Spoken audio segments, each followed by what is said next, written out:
Hey, what's going on, guys? Nate and Phillip back again. We are back with another episode of the PokeTalk podcast. And yeah, this is going to shape up to be a CollectCon recap of the recap, I guess. Recaption. Yeah, telling about our plays, how they went. We do have them back in hand. We're going to evaluate that in detail. Not as easy as, we had hoped. We both did it a little bit differently, but yeah, we'll talk about that. So what's going on, Phillip? What you been up to besides Pokemon lately? Well, not too much, honestly. I mean, I'm kind of editing some of the photos I have on the backlog, but, nothing too interesting. I did finally open some packs I bought from New York City. And actually, you know what? I can't complain. I bought like 5 packs and 4 of them had hits. And Nice. It's from Brilliant Stars. Yeah, I got a few illustration rares. Even got what was it? It was a Flareon, the one with Gary. And I was like, hey, that's pretty cool. So, I mean, was it worth $50, whatever it was, for all the packs? I think it was 6 or 7 packs. Probably not, but Never it was is. fun. I wanted to have a little bit of a New York mementos, and I mean, I technically I bought the Shadowless Trio from there, and I have those, and they were actually in pretty decent shape. The centering aren't the best, but I was like, Shadowless Trio, yeah, sure, why not? It was this starter trio, so like the commons and all that. Yeah. I'm kind of back to I've been buying a pack here and there if I'm at the store, but I'm kind of in sell mode right now since we got these cards back. I'm just trying to get rid of everything extra. I think I'm going to sell some coins. I have like a little side coin collection. I don't know. I like looking at that stuff. I like having it, but I'm really, into stocks and ETFs and everything, and I'm like, I might as well just either put that money in there or Pokemon because it's been doing so much better for me. So yeah, might just be going through everything I have, even outside of Pokemon, and just consolidating everything to either invest it traditionally in case we have another stock market crash like we did a couple Mondays ago, or I guess this Monday. I don't know, whenever it was. But yeah, just looking to get more prepared, get more focused again. I feel like all these cards that we got back from PSA are always clutter, and it feels good selling. I might even sell my Scream Mimikyu. I don't know yet, but might move that money into other cards. But yeah, lots to think about. I'll probably have an update on that in future episodes. But yeah, I guess we'll check out some news. I guess first and foremost, start with the sad news, I guess. Yeah. Rachel Lillis, the voice of Misty and Jessie from US Anime, has passed away. And she was only 46, passed away of breast cancer. So rest in peace. Never got to meet her. Wish I could have. I did check her signatures on eBay. They've already seen some movement.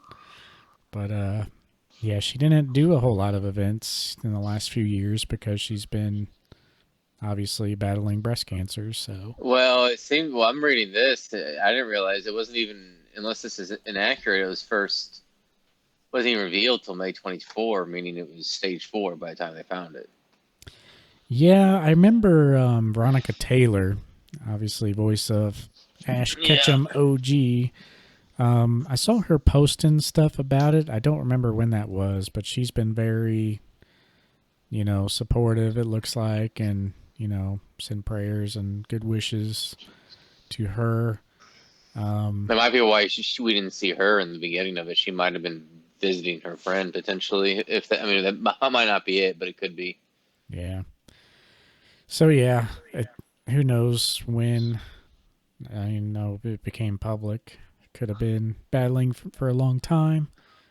Obviously, don't know her, but yeah, it would have been cool to meet her and get a signature and just, interact with someone else who has just meant so much to us in the hobby. So yeah, kind of sad news there. Wish the family well. We do have some Worlds news. We're gearing up for Worlds 2024.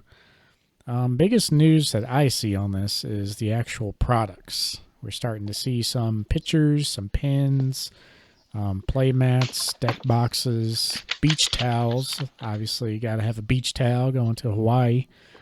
So, yeah, a lot of really cool themed stuff. And I got to say, like, this World's merch is going to be insane. Like, World's merch is already cool, but, like, this is such a unique location that, just the tropical Hawaii theme that they seem to love. We obviously seen Tropical Mega Battle way back in the day and some Worlds events in the past, but yeah, it's just awesome to see all this merch, and they got some pretty awesome stuff. So the lanyard looks awesome. Might want to get me one of those lanyards. Well, But I like the ukulele. I don't know what that's going to be. Probably actually here. Let's. I'm kind of curious. Somebody's yeah, probably straight already up a got. ukulele. I mean, they went all out. Not to mention, well, first you got the beach ball. Love that. And two unique plushies. You got Pikachu with scuba gear and Railu with scuba gear. So really unique there. Actually, a third plushie, Azumarill with a little flower. So that's what's revealed so far. None of that, however, beats the Bear Walker skateboard. So last Worlds, Bear Walker obviously does some great designs, releases boards every now and then for Pokemon. He has multiple lines spanning multiple years. Last World's board, people went nuts for.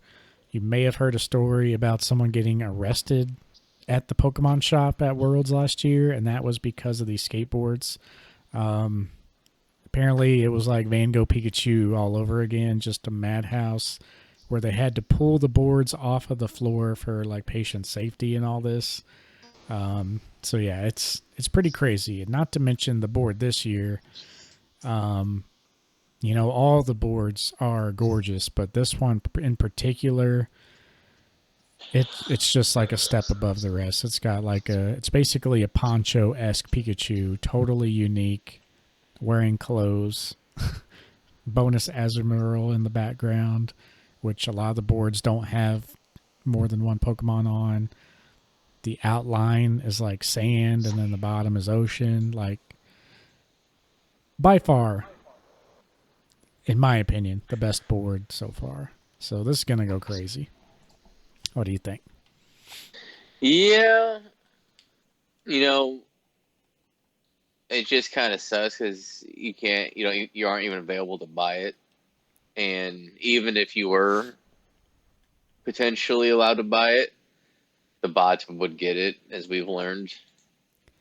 It just kind of sucks. Essentially, if you want some of these items, you basically have to show up, and Hawaii isn't cheap at all. Even if you just stayed for the 4 or 5 days, um, or I mean, I would hope you stay a week at least to experience some other parts of Hawaii. I have never been, but I would love to. Obviously, uh, it just sucks that these items are so cool. The ukulele, the skateboard, and you either got to pay out the ass for each item, or you can get stuff for bare bones over in Hawaii. Yeah. Obviously, I know it's not cheap to get to Hawaii, but I mean, you can make a killing. I feel like reselling some of this stuff. Oh yeah, there's definitely The people who do playmats that. alone, Yeah, play mats, or if you just get one of these boards, that's Last year's are selling for over 1,000 sealed, and yeah, it pretty much pays for most of your trip right there. So there's definitely people who do this every year, just travel, just like D23 for Disney, which that's going to come up a little bit later. Um, people just travel to those things just to buy exclusive items and resell. Unlike D23, Pokemon items are pretty limited, and that's what leads to people going crazy over these things and getting arrested. So, The beach ball too. I mean, yeah, the beach ball's cool. There's just so many cool things this year. They always have cool things, but Hawaii just being so unique, it's just going to be crazy to see how much all these things go for. But yeah, it's not to mention, we were just talking about this before, like the cards that come with the skateboards, um, which I didn't really pay much attention to until like this week, but people can grade these serialized cards that come with the skateboards. So yeah, whatever edition of the skateboard is, however many there are, there's a card that comes with it that says, 80 out of 750 or whatever. PSA grades those, and those sell very well too. So it's just tons of money making opportunities if you want to, you know, base your travel off that. But I'm sure a lot of people do more and I more just want to every count. year. But Honestly, just I just want to count if they're that limited with the Bear Walker that you're going to be one of those people to get one of them.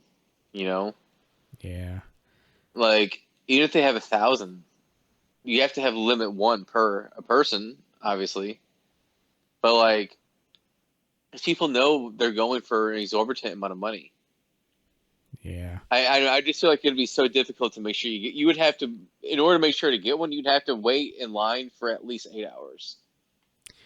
Well, not only that, but I think they did the same system this year. But you have to like apply in the lottery to get selected for the Pokemon Center. Can't remember all the details last year, but you were in the lottery to go to Worlds on a specific day, I think. But not only that, but you were in the lottery and drawn to visit the Pokemon Center on a specific time slot. Yeah, schedule an appointment if you take, and then So yeah, yeah. if you like I said, I don't know the exact details, so some of this might be wrong, but it was some system like that to where you could basically get selected to go in the Pokemon Center, and if you got selected for like Sunday in the evening, stuff might be sold out. Stuff might be gone. So yeah, it's gonna be interesting to see how it plays out, see how much they go for.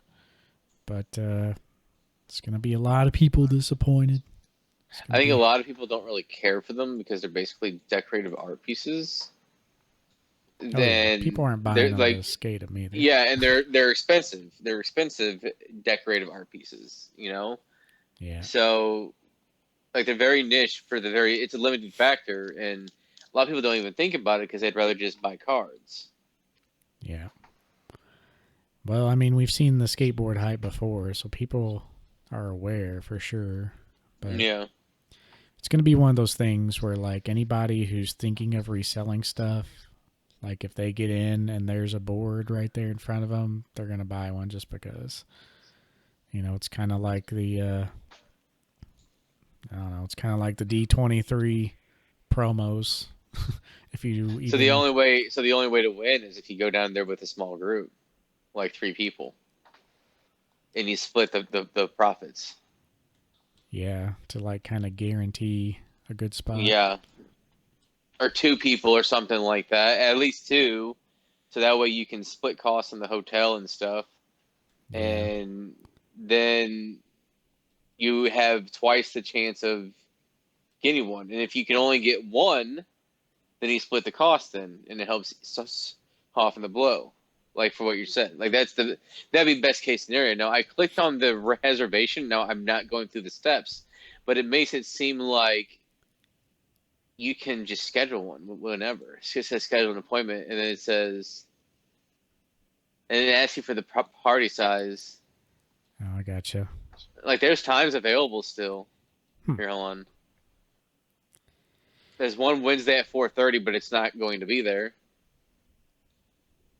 Well, it says no available times for the next 2 months.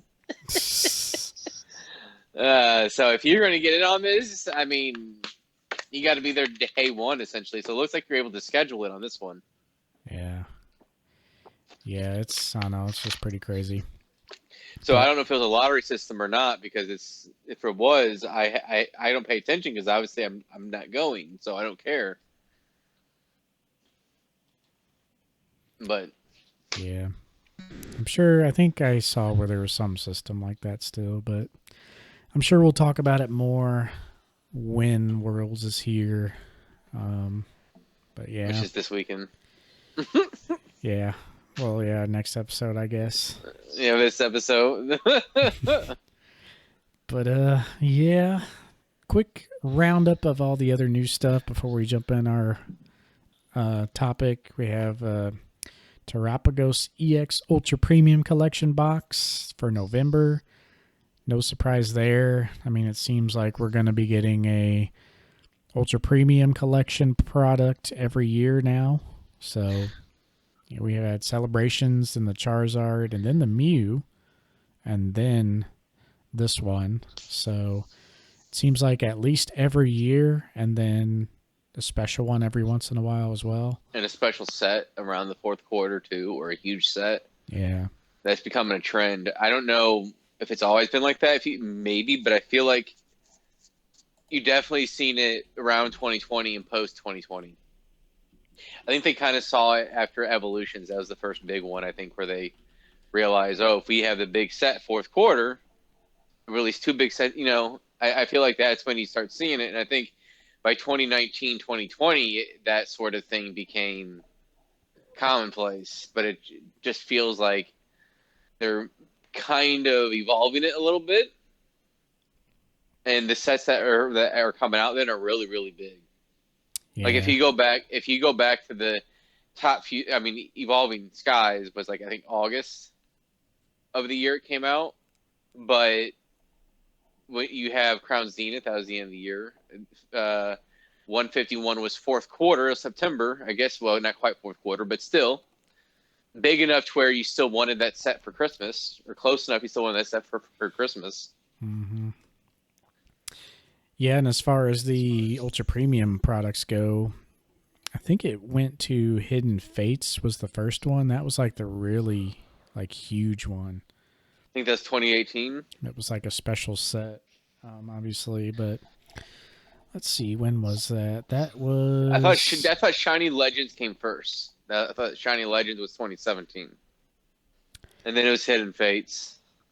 Yeah, but Hidden Fates was the first UPC. Oh. So that's when it started in 2019. So, and that was like huge. It was like a big boxed, like, yeah. I remember that thing. Huge. That thing was with the Rayquaza, I think. Yeah. That thing. I'm curious to see what that thing's going then for. I forgot about this one. You had the Zacian and Zamazenta. So that was like a plain box. So that then was you had the Arceus. 2020, a year later. We had Arceus too. But that was a different one. I forgot about the Arceus. I'm looking at the empty box right now. Then you had Celebrations 2021. Then you had Sword and Shield, Charizard, 2022. 2023. Was it? We had the Pokemon TCG Super Premium Collection, Mew and Mewtwo, I guess. Oh no, that was stuff before UPCs. So we've had like these special products, and it seems like they took all those special products. 600 for the Hidden Fates. Yeah. Oh, here's that's the one with the Rayquaza. Here's the one you were thinking of: TCG Shining Legends Super Premium Collection with the Ho-Oh. Yeah, that's it. It was Ho-Oh and Hilgia, right? Just Ho-Oh featured on there, but oh, but yeah. So they kind of took those products. I guess it started in generations. Yeah, I'd say 2016 is kind of what I was thinking. If you think back, I feel like it goes back to then because you had Evolutions around November, and then you also had Generations released in the same year. Yeah. So yeah, you had Generations and Shining Legends, and then a Dragon Majesty UPC or I Super remember. Premium Collection, I sold that. I remember. and then you went I into actually, the Ultra Premium Collection era. So it's yeah, pretty much every year they're gonna have a box like this. yeah. Same with I did see McDonald's promos coming back. Looks like pretty much every year now we're gonna get a McDonald's promo.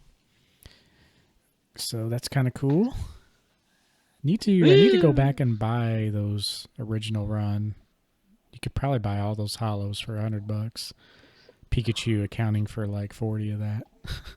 I think it's pretty cool these little figurines they did with these sets Yeah, with the hidden face, the shiny legends, like the Ho-Oh's little small one. That's pretty neat. yeah, yeah. They are pretty cool. Let me see if I had anything else that I was wanting to mention before we jump in. I guess. Oh, little cool thing. PSA is officially sponsoring a player at the Worlds, Tord Reklev. I think he was the number 2 guy in the Masters division last year. So yeah, it's kind of cool that PSA's finally getting in on the TCG game and sponsoring a guy. I did buy the World's decks from last year, and he was one of those, and they are really cool little decks to play with. Um, but the only other thing I wanted to mention, not Pokemon related, was the old D23. You know, obviously they announced a bunch of their movies, lots of sequels, but Lorcana was there, big presence there. They announced their upcoming sets, which were going to feature Rescue Rangers and then Pocahontas. And in 2026, they are collabing with Pixar. I knew it. So they're Yeah. starting. Starting collabs are starting already. So kind of crazy. But as expected, they're going to expand out to Well, that would be everything year Disney three touches. technically. So that's about right though if you think about it. Year three. Still feels pretty soon, but I don't know. They've really been going ham. So, yeah. Good to see Lorcana still thriving. Still kind of wish I had some D23 cards that I was hanging on to, but What are those going for nowadays? shoot, I don't even know. Probably hovering around the same, or at least I Elsa. kind of figured at this point because I feel like see some parts. I think there is a decent fan base with Lorcana. I still think it's awesome. Um, I just don't. I think there's a lot of speculation involved. You Yeah, know, I I still like it a lot. Like if I had lots of money right now that wasn't dedicated to Pokemon, I would probably try to collect the D23 cards again if they would have came down a little bit. But since, we kind of sold at the peak, it's like, well, we kind of made our play. They're good cards, and I believe in them in a long term for sure. Like Lorcana's going to do pretty well, and those are the cards you definitely want to be in. It's that first Mickey promo, the D23 promos. I just don't like how they're doing all these exclusives like so soon, especially like the Gold Championship Mickey. That's selling for crazy like prices. 12,000, 15,000. Yeah, and it's like that card's a no-brainer too, especially if they change up the artwork and have a new card for next year. Yeah, the D23 cards, Mickey promo number 1 and then that gold card right there. That's going to be the crown jewels of the hobby. And even though the D23 cards are the first and should be the most expensive, you have cards coming out like that gold Mickey that are even more exclusive, and it just kind of takes away from the D23. I mean, it looks like the Elsa kind of hovered around 7,000, and then there was an $8,000 sale early July. So somebody kind of bit the bullet on that one, and then another one for 7,600 at the end of July. I mean, I don't. I'm glad I sold when I did because I would be paying off. There's the amount of interest I would have had it paid off if I didn't sell that thing. Like it wasn't worth it. But like, I mean, it's mostly the same, and that's Elsa. So the fact that it's still staying this strong, I think, says something about the overall Disney kind of market. If that card starts to tank, shit is scary. Is all I'm saying. Like this one has 93 PIDs involved in it. Yeah. Yeah, it's still solid play, no doubt. Um, for long term, I just don't Yeah, want that much tied up into it. I would still not buy, honestly, for at least another year. That's just my opinion. Besides certain things, like first chapter things, just because I think prices won't settle for a while. I think it's going to take almost 3 years for prices to actually start to settling. Yeah. Yeah, and I was watching last year about this time. Things did pull back a little bit as far as the D23 cards, but it's like there's just so many people there waiting to capitalize on it. That's just going to be hard for those cards to come down. Um, but yeah, don't want to go on a Rant, Lorcana yeah, rant for too long. yeah. But let's go ahead and jump in our main topic. We'll try to keep it short-ish wherever we can. Um, but yeah, we got our grades back. Didn't have as good of eyes on the show floor as we had hoped. I feel like No. mine did okay. Like I'm could have been better, but could have been worse for mine. I also bought like little higher up in the price range than you did. Um, but yeah, what are your thoughts? What did you think So when you saw those numbers? disappointment. I think the disappointment was mainly in the Charizard ones. I was thinking I was going to get at least two. Back at PSA 10, I only got one. Yeah, So I got technically two if you include the Japanese, but I'm talking about the English, and I only got one. And there was one. I mean, I still have it here. I mean, I think it should have gotten a 10. The centering is at 60-40, but they probably thought they I think said it was a little more because other than that, the card is almost flawless. Besides that, yeah, like that's frustrating. And so that I thought I was going to get two. I knew the centering was like borderline, but I was like everything else on the card flawless. So I think it'll squeak by, and it didn't. And then I was like, okay, that's frustrating, but I still have a lot of better cards that come back. Well, it was pretty similar, and I think some of it was potentially some stuff I missed, but I think a lot of it was the centering because that was the main thing that I was most lax on when it came to cards I wanted to send off. There were some cards that might had like a small scratch. I was like, that's so small. I think it'll get by, but that was very few because a lot of those cards I didn't even grade. I didn't even want to grade, and a lot of the like cheaper cards, which I'll go into more later, like the single digit raw mint ones, the some of your character rares where you bank on a 10 and all that. I got all those came back a 9, 16 cards. No, I think it was 14 cards.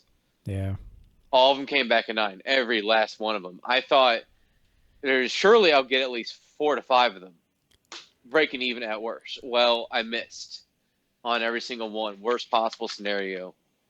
And because of that, obviously you kind of get into the subject of liquidity in a 9. And those cards aren't very liquid. Not only are you taking a big L, you're thinking 20-inch a card, maybe anywhere from 2 to 5, 2 to 10 raw, whatever. Well, try to get even $13 of that back on some of these cards. yeah, You'd rather it's at the price point where you'd rather just buy it near mint raw, or buy the 10 for 40 to $50. And I was like, well, I'll get lucky on enough. Well, this was kind of a wake up call that you're not always going to get even or split even on your eyes or be in luck. Sometimes you're gonna get these sorts of grading, results. And I thought I was being smart and like having a few high-ish dollar cards. I say that, but it's not like truly like high-ish dollars. But like the Charizard being over 100 plus raw, and a few others, I kind of have it balanced out in terms of price tiers to where even if I got screwed over, or not screwed over, but even if I didn't get the most luck, it would be okay. Yeah. But this was a reminder that the liquidity matters as well. And so, yeah, you might take the L. Say, for example, you bought three PSA 9 Charizard EXs, right? What, 450? Say, same amount for these single cards, same amount price.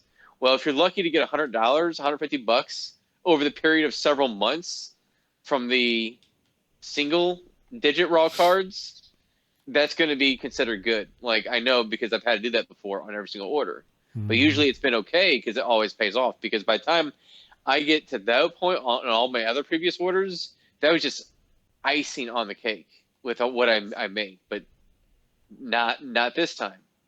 So liquidity, you're going to be better off selling off those Charizards to get that money back faster than those cheaper cards hoping for the 10. And it's frustrating because I know it sounds so obvious. It is obvious, right? But like at the same time, very rarely will you get results like this where it's like worst possible scenario. Yeah. That's about. I was, yeah, for my sum up, I was a little cautious with the character rares. There was a few that I sent in that were just like, oh, okay, like I'm just gonna throw this in just because if it's a 9, it's not gonna be worth it, but YOLO. So I was really careful with those though. Like the ones that I sent in that were like less than $15 for a 9, basically the grading fees. I really wanted to make sure those were tens. And there was one specifically, like I think it was a Soul Rock, the one where like a lot of the sky is blank, so there's a lot of blank hollow. It got a 9, and I was like, okay. I was like scouring this card. I didn't even care to send this one in. I only sent it in because it was so flawless. So I don't know. The centering looks good to me. I'm gonna have to like bust out a measure or something, but I don't know. It was kind of like okay, like this should have been a 10. So yeah, I definitely had those two. Um, there were my biggest learning point is not being so lenient on the centering. Mm-hmm. There are some cards that I bought and I specifically remember saying like, okay, this one might squeeze by on the centering because it looks good otherwise. So there was a lot of ones that I bought, and one reason was because I was having a hard time finding enough. So I was just making decisions like, well, I'll pick this one up even though the centering's slightly off because I need to buy something. Yeah. So might be my bad there. Um, but yeah, I could definitely tell that they were way harsher on the centering for sure this time. Um, I feel like they're getting more strict. I kind of mentioned to you that, with Ultramodern, with the amount of people grading Ultramodern, they just have to justify being, as busy as they are. They can't just pump out tens, all the time. They still do, but they have to somewhat, tighten things up a little bit. And I think a lot of that is in centering. Whereas before, like straight up with my Mimikyu Scream, the only reason I'm thinking of selling that is because you can straight up see that the centering is not really 10 worthy according to their standards that they graded ours on this last order. Like you can definitely notice the centering's off, and I feel like anything that you can notice that the centering's off, they're almost taking like 2 points off of it. So it's almost going, whereas like, think of like Beckett's scale, where if centering's off, it gets a 9.5, and then everything else is perfect, it still gets a 9.5, or even a 10 in some cases if you only have one 9.5. I think PSA centering, like if they notice the centering's off, it's like a 9 score, basically. So like everything else has to absolutely be a 10, 10, 10, and then And the centering centering can't be too 9. bad.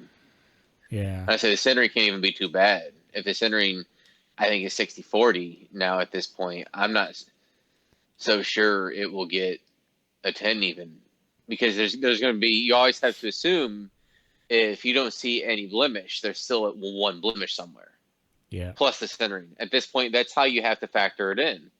And because you want the centering to be good enough to where it gets by, you almost want to have mostly everything else could maybe one small little thing, but like not a scratch, not a ding, like maybe a small little amount of whitening. So minuscule, you think you can get away with it. You almost would rather have that and have good centering than have that be perfect and the centering be maybe it's gonna be 50-50. Mm-hmm. Because I agree with you. I think that's what did me in because I think for some of the character errors, it was that, and I kind of the quality. I think probably wasn't as good as I thought it was because they were in binders, and some of them were without a penny sleeve in binders. I think there was some very minute scratches on a few of them that I missed. Um, but outside those character errors, I hit a 60% 10 rate. So obviously, my eye isn't as bad as I think it is. So I don't think our eye is so much the issue, but I think it's not adjusting for these new sort of parameters that we were, Yeah. ignorant of. And I think now we know we have to start doing that, you know, and that's just something you learn from experience because I don't think our eyes are as bad as we think. I think we just went at it from a different perspective than we should have. And now that we know, we can apply that next time because everybody knows the character errors, like for the both of us. The quality during the era was shit. That was during the pandemic, all of that. Like word of advice, unless you're sending in like hundreds of cards, I wouldn't. If it makes up for 25% of your order, don't do it. You know what I mean. Yeah. Um, but I don't doubt my eye, especially how I re-scrutinize it twice more, because I obviously did 60%, so that's better than just there's something to there with that rate. But again, that centering aspect I think is why that was a little under 60% and not like 75%. Mm. Yeah. My percentage was about 70, 75. I felt like I was being super conservative though. Like I didn't send in. I bought some cards that I thought looked good, and I got home and I didn't send them in. So yeah, I don't know. It's just like I don't know. It's like I just think the centering was my problem, and yeah, like you said, like I was a little more lenient on centering just because I wasn't finding a whole lot of stuff in mint condition, gradable condition.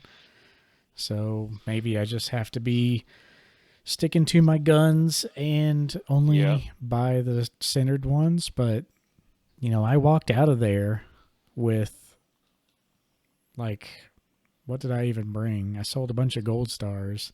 So I walked in there with quite a bit of cash, and I think I did sell a few things and I did trade up, but I walked out of there with pretty much as much money as I walked in. Granted, I was able to sell a few things and use that money to buy stuff, but I walked out with a lot of cash because I just did not find that much stuff. So if I'm going to be even more strict, you know, like, am I just going to buy hardly anything next year? I think the good stuff is getting scooped up year after year. There's less good stuff. And I don't know. I just worry that, so many people are doing what we're doing that the days might be numbered for the flips. And we mentioned it, Kansas City is usually the smaller of the collect cons, but there were a lot of people not having a great time sitting behind their booths at Kansas City this year. And it's usually the guys who were selling high end that stuff wasn't moving. People only cared about modern. That stuff is getting too expensive to find Most that much stuff. 95%, yeah, 95% of the people don't want into because they can't rationalize spending $2,500 on a card. Yeah. And I kind of have a hot take. Like, I don't know how well CollectCon does. Obviously, they're doing well just with the ticket sales. There's a lot of people there. I worry about the vendors, though. Yep. All these vendors, I mean, they could do just as much as they're doing online pretty easily, I feel Without, like, without all the hassle. Unless you're someone like Dylan at the Bulba store, where you're just taking in so many cards. Like, that's the only benefit right now of vending in person is just the sheer amount of cards you get walking into your booth and then the prices that you can offer for those where people are okay with. That alone is probably worth vending, so that will always be there, I think. But more and more people are learning the ways of the hobby and doing their own thing. I feel like every year there's just 5 to 10 new YouTubers who are doing point of views and, doing this as a living.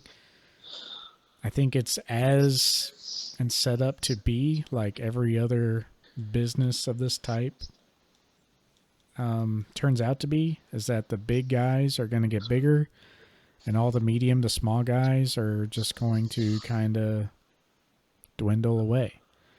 So, how many well, big guys or how many big vendors can CollectCon support? And I can probably think of like 10 who are big enough who also have like a YouTube presence who can keep going. But I just wonder like how long this can go. And my like last point to that is, if you watch all these point of views, occasionally you'll get people who buy the big cards. But my hot take is that this ultra high end CollectCon market is just a giant big circle jerk. You see like vendors talking to other vendors and doing and big posting deals on with social other. media and posting Yeah. on social media And it's cool about content. It's cool to see, but they're just taking that and they're going home and they're streaming it and then it's getting absorbed into a collection that we'll never see for a long, long time. So how many times can that happen before we kind of run out of wits end? Streaming I kind just of think helped the hobby and now it's, how long I can it just go? say I just think a lot of it is with their high end cards. A lot of people are too picky on the price, especially with sales tax and other factors. Or not. Now I haven't actually went up to these people on day two to try to like work out a deal, but the prices are so much higher than even what you can find on eBay. I feel like you can scope around and find a better deal. And I also think that's not all these cards. I think that has to play into a role as well. Like every time we've looked at high end cards, the prices for some of these cards that they were selling were like 10% above eBay Mm-hmm. sometimes, and it's just like because they're giving themselves room to negotiate. I understand what they're doing, but then they act like that's market price. Maybe that's just how you got to do it. I don't know. But it just seems like to me that I know that's how they make their money is they squeeze every cent from those big cards. That's how they make their money. I totally get that.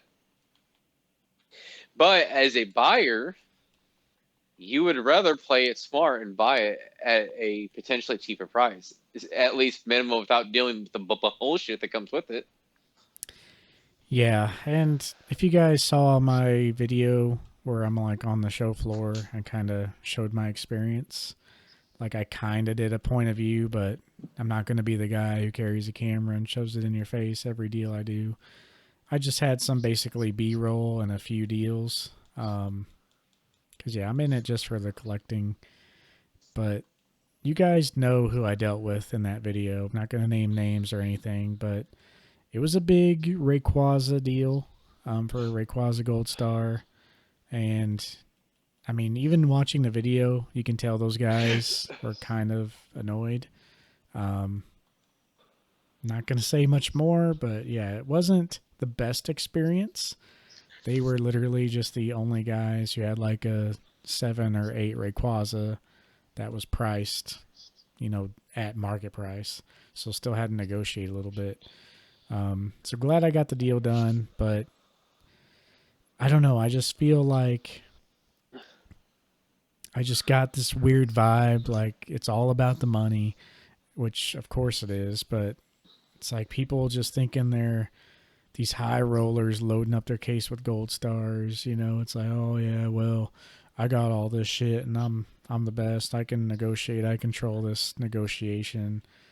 And I understand they gotta try to make money, but it's like, we're acting like we're multimillionaires over here trading stocks on the daily. And at the end of the day, it is a hobby. It is cardboard. It's not really meant to be a moneymaker. It's meant to collect and enjoy. Just so happens that collecting the number one media franchise in the world has its benefits of also being a moneymaker. So you get this weird group of guys who kind of collect, don't really collect. They just see it as a side hustle. They're hopping in, maybe 2 years ago. They're not having the best experience this year because the market's kind of up and down, cooling off, heating up. It's just going to be a lot of those guys who kind of disappear. And I would just like to see, I do think that a lot of the good guys are the ones who are more happy, are the ones who are succeeding, obviously, because success is becoming happiness. But it's good to see Dylan at the Bubble Store. Seems like a pretty solid dude, expanding the hobby. Um, what was it? Pokestop or Poke and then Pokeron, maybe? I don't know. A few others. Not even going to try to mention all their names, but there's some good ones. There's some bad ones. Another thing that's kind of got me down about CollectCon with my hot takes right now is that I had a buddy from town who actually went this time around, and he's been buying some cards off Facebook. He didn't have nothing. He had like $40 of cards, and I like went through them. I'm like, you could bring this box and maybe get $40, but I would just be happy with just getting something out of them because nobody's really going to want them. He knew that going in. And he's a funny dude. He's a very talkative dude. One of the nicest guys I know. He walked in there with this box and he said it was an absolute horrible experience.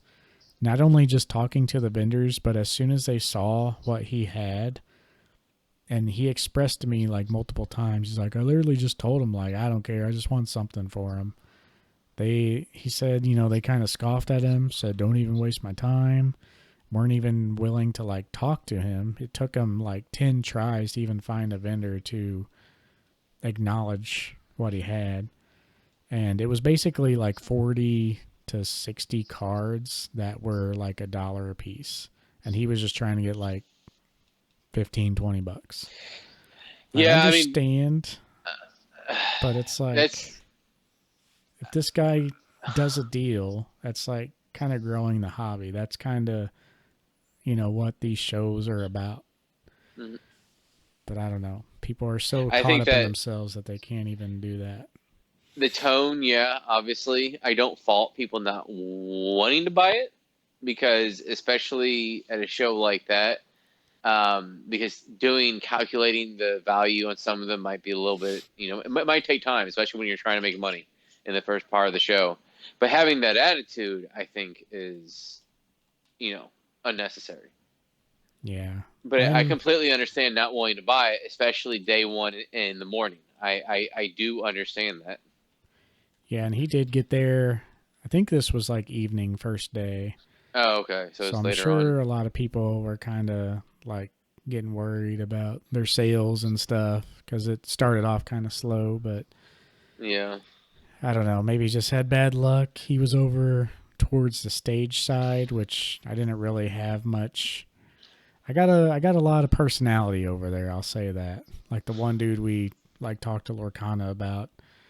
He's like, "Oh yeah, I got some in my safe at home. Here, let me just show you a picture of these 20 booster cases I got. Look at me." It's like, oh, all right. I literally the very next guy or two guys after that I talked to showed me an exact same picture. Not only that, but another guy within the same 30-minute period, I was at the booth that was really focused on Lorcana, and I was just sitting there looking at my singles, and this guy's like, he said to his buddy, "You know what the funny thing is? These guys probably aren't even half as into Lorcana as we are."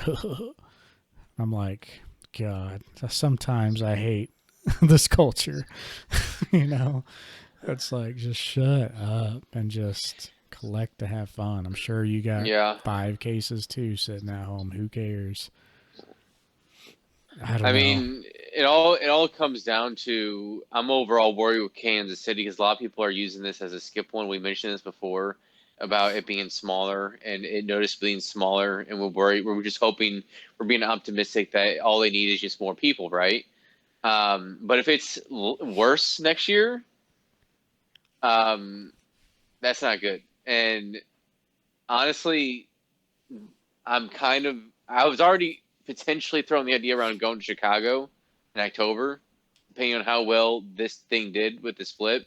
But obviously, it didn't do anywhere near. Like I'm going to basically make a few $100 slash come tax season break even. That's so I didn't lose anything. I only gained experience and maybe a few $100. But obviously I can't be like, oh, let's do the same thing in Chicago. No, I'm going to have to cool my jets a little bit. However, if there's one nearby in February or March, I would be interested to go because historically, or not historically, but the last couple of years, the top sets of each year, that's when they bottomed out is like early February. Yeah. So if you go to a place in March with that hot set, you're going to be near market lows, probably market lows still in March, because you can say, well, I get this. You can package things together to get better deals potentially. I would contemplate doing that honestly next year. I don't know if I have to go there on my own. I would potentially, I mean, Chicago, Denver, any of these places. Um, but I would be willing to do that just to be able to. I don't even need to necessarily like send those cards off. I could always sell them back to somebody in KCCon and then buy more stuff and then send that off for grade. I mean, there's different ways I could go about doing it, but I don't know. You share concern with Kansas City Con. I share the concerns you mentioned about some of the stuff there. I also think some of it was you didn't start looking until more in the afternoon slash day two as Yeah. well because you spent the whole half of day one trying to sell your box. I found a lot, and it's funny you were saying that. I didn't find any good copies. Well, I was finding good copies. Yeah. Like obviously not like the character rares, but everything else, I was finding some pretty good stuff. Um, but it's just I think having fewer vendors does. If there's less vendors on the floor, there's going to be less product to sell. Mm-hmm. And if it's $500 a table at Kansas City Con, just one table, plus room and board, all that, travels, setting up. Well, you kind of have to wonder how many people are going to keep on doing it. And if you're going to try to make a big play to make money potentially, if that's what you are trying to do, trying to flip, you almost have to go to a place more than Kansas City Con if it continues to be what it is.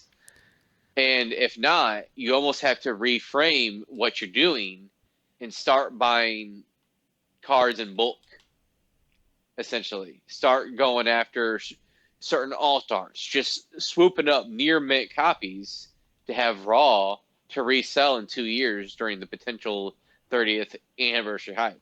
In my opinion, with plays, that's what I'm looking at with my budget I have to play with. I feel like that's the smartest way of doing it. Yeah. I will say I did win on a lot of those. Like I bought an Espeon V alt art, got a 10. I bought that Giratina. So that was a good example of when the more expensive cards won, because I was able to buy that Giratina for basically just under what a 9 price went for, and it was a little off center. It had a chance at a 10, but I was like, well, if this gets a 9, I'll make my money back. But with buying that Giratina, I also got a Arceus V Star and a Roaring Moon. Um, the art rares, or I forgot what they call those, but basically the Chase Arceus V Star Gold and then the Roaring Moon. So I got those in like a bundle deal, and I probably only paid like 50% value on those just because I got the Giratina. Roaring Moon got a 9, so I made a little bit on that, but the Arceus V Star got a 10 and did pretty well there. So it just pays to, like, if I did that, if I bought that Giratina and bought like 30 character rares, it probably would have evened out where it'd be hard to make money because half of them Yep, would have been rough, or the 9s would have been exactly. total flops. Not Mm-hmm. only flops, but $15 9s that, I lose on, plus they're not liquid. Whereas Roaring Moon and Arceus and Giratina are all three chase cards that people like. So, And you see, last year I was limited on the amount I could bring to the show, or this year, I guess, whatever, just 2 months ago. But next year I'm going to be able to have a much larger budget, potentially upwards of 3 to 4 times. And I won't. Obviously, I'm just not going to like, oh, let me just blow $8,000 going to Kansas Con. Trust me, that sounds absolutely fun as hell. But I'm not going to be doing that. It's more like around 4 to 5 thousand. I'm kind of thinking, and I might not even hit that point, but that's going to be the budget I'm going to stick with. And essentially, what that allows me to do when there's first table, right? They got all these alt cards, all whatever, $50, $100 cards. I can buy this, $600 worth of stuff and not worry about nearly eclipsing my budget within the first 10 minutes. yeah. And be very careful about which ones I buy, but also go after those ones between like 40 and 150, $200. Because it's just, as you said, when you fail, you can still get at least 80% of your cash back. And statistically speaking, if you trust your eye, if you trust your abilities, you're going to have a pretty decent rate. So if Mm-hmm. you eventually, the numbers are going to work in your favor with those sorts of misses. Now you can only do that if you have a decent enough budget, and that's why I haven't given up, because it's the first L second L total technically, since obviously I started doing this. But well, we don't talk about the evolutions and battle styles. Battle But styles. other than that, but in terms of like grading stuff, because things have changed a little bit. The same thing doesn't work, and my budget has never been able to be this since 2020, 2021. So I'm really, really optimistic, even though I wasn't successful this time as I'd like to have been. I know where I made my mistakes, and I want to be able to amend it. That's one reason why I'm curious. I can't wait till they announce the shows, because I think I will go to somewhere close to try to buy a bunch of this stuff at a much larger show, because I am very worried about Kansas City Con being smaller. Yeah. The only the only other thing too, it's like it's not really Kansas City that I'm worried about. It's just the Collecticon and the culture in general. Like I think you're gonna have events like Card Party beat out Collecticon in the long run. I will say though, someone who I think Gary did an interview, um, King Pokemon, he did say that they were going to shoot for even more Collecticons next year. Seriously, they're spreading it too thin. Yeah, that's what I'm saying. Having anything more than one a month, What? anything more than one a month, you're spreading the amount of people who want to do this too thin. A lot of these people go to the same, go to all of them. Like I don't know the percentage, but I would say like 25%. Yep. And I mean, who knows? We'll see. I mean, if they do more, I mean, there's a bunch of the ones that we can easily get to. I mean, we're not too far from St. Louis Airport. If there was somebody splitting in on hotel costs, you could really get it cheap. yeah. I just worry, yeah, that they're spread too thin. We already hear people complaining this year about, it's a good problem to have, like trying to debate if you want to go to Kansas City or the next week go to Card Party or the week after that going to like Orlando, like boom, boom, boom. I think that's how it played out this year. It's a good problem to have. But yeah, people are going to start skipping shows. Vendors are going to start skipping some shows. It's hard to keep your inventory up unless you're one of these big guys where they just want to come sell you stuff just because they watch you all the time. That's why I think these big guys are just going to get bigger and, smaller guys, it's going to be rough. It is a good problem to have, but you wonder, like Card Party, they're having two events next year. They're having like West Coast and East Coast. So, and the reason I think they're going to beat people out is like it's more kid oriented. You still It's more have, influencer point as yeah, and well. like you still It's drawing a lot have, of kids over there. you still have the vendors, you still have the deals on the side, not as crazy, but Bulbasaur's there. You still have these huge guys who are going.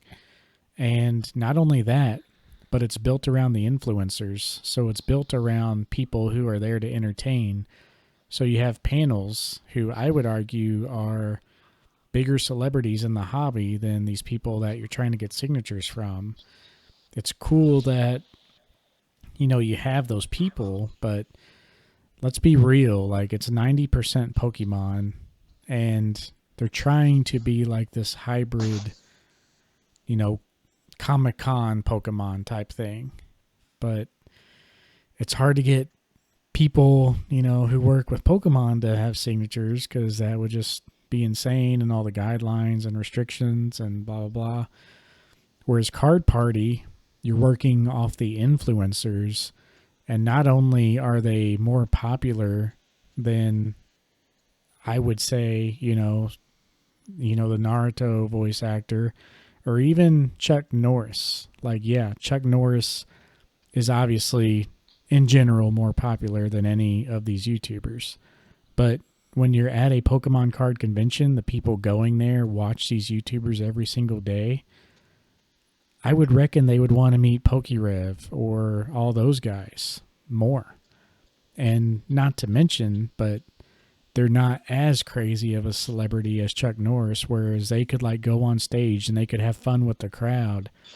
They're talking about Pokemon. Like Chuck Norris can't get on the stage and like, hey, my favorite Pokemon is this. What's yours? Well, it's going to be a slow growth because a lot of the kids, there's kids that are old enough for that, but a lot of people that go to these conventions don't really have kids that age from what we've seen. But give it a few more years, and you will. And look at these collect cons and look at, the National Card Show for sports just happened not long ago. Go look at all those videos. There's so many things that are kid oriented. There's so many videos that are kid oriented. There's like nothing, in my opinion, at Collecticon that really caters to the kids. To the children. Somebody think of the children. Someone say the children. It really only caters to like these, I say 1%, but I would say like 4% population of the collector who are all business. It's almost like a suck of personality there. Like I'm drained after I talk to all these guys at CollectCon. Not that they suck to deal with, but it just takes a lot. It's a lot of hard work and a lot of negotiating back and forth. And you are dealing with those personalities sometimes. Whereas, like, Card Party, all the videos you see, like, they're having, like, a box battle on the stage. They're having all these things. Like, we need that at CollectCon to really capture the hobby more. Like, it's fun to have the signature people, like, do panels, but why are there not box breaks? Why are there not, like, YouTubers that they join up with to do these live breaks with or something? Like, they need to.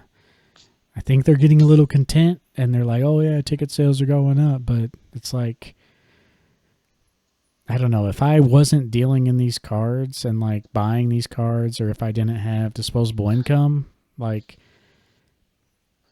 it's not that really great of an entertaining show. I hate to say, but Yeah. I don't Yeah, know. we'll see what happens though. I mean, I just feel like, we'll just see who they can get next year, who's willing to show up. If people don't show up, it's going to be even worse. But, I think if having the intent of making money, we'll know by the end of the year what shows are going to be at.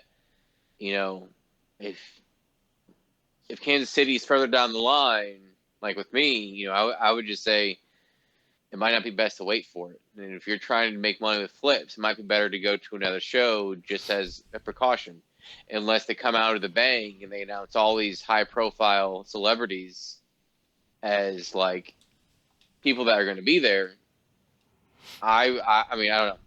I just feel like it's very concerning as a consumer going there to buy cards and for fun and to flip, but also just long term, we'll just see how successful this is, because you are right. Like, a lot of these people are gone by 2 o'clock on the first day, 2 or 3 o'clock on the first day, and you need things to keep people engaged longer. Yeah. People blow how much they give themselves on their budget within hours. Because Yeah. and so you're going to have to get a different type of clientele in there. So we'll see what happens, though. Jason Page can only sing so many times. Exactly, exactly. But yeah, we better wrap it up there for time. But let us know what you guys think. What has your CollectCon experience been? We will probably talk on Worlds next. But Mm-hmm.